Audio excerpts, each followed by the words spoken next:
sa murang edad ay kung inala sa Diyos at magsimulang maglingkod sa Kanya. Walang problema na hindi nila nilalampasan dahil may Diyos at mga kapatid na lagi nilang nasasandalan.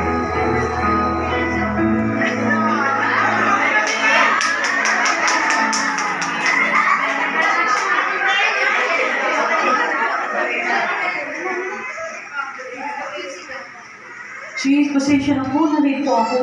Kamusta po kayo, sis? Bakit late po kayo ngayon? Kasi asawa ko, sis, nagpaluto po kanina sa bahay, kaya na-late po ako. Pasensya na po. Sige po, pakiagahan na lang po sa susunod, sis. Tapos pilitin po natin na makaabot po tayo sa awitan at panalangin. Salamat sa Diyos sa paalala.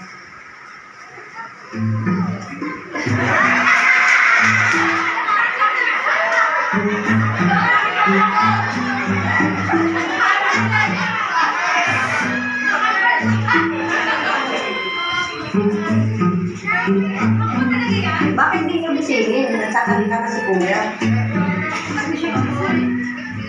Ano ka ba? Gising ako, nakikinig ako. Ikaw, nakikinig ka ba?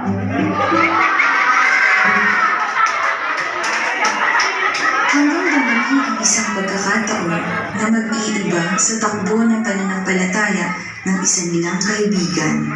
Saan nga pala si Sis Michelle? Ilang araw ko na siya hindi nakikita dito sa lokal. Oo nga po eh. Hindi rin siya nagsasabi kung saan siya dumadalo.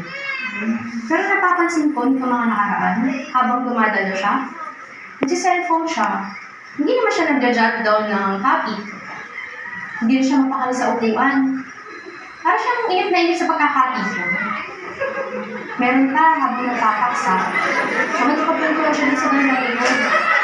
Pero dapat natin siya magaya.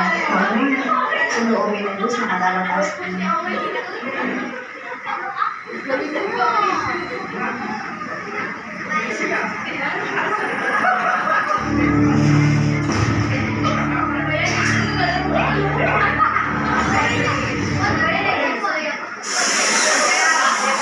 Still making product videos without.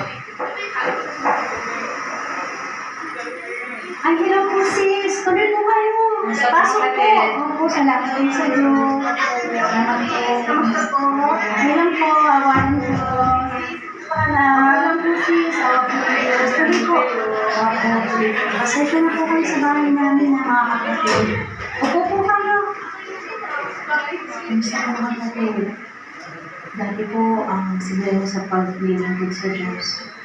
Ngayon po parang tumatanay na kami.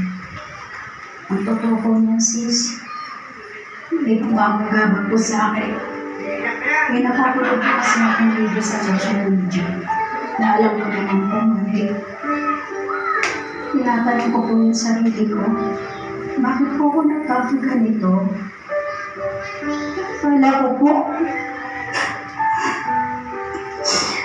Malakas na ako. Bakit ngayon? Nag-aaning namin na po nag-iilag.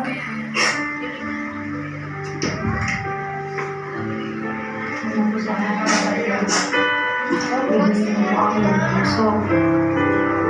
Ano mang bagay na nagkukos sa'yo na maitapon mo yung salita o aral, dapat iniiwasan mo po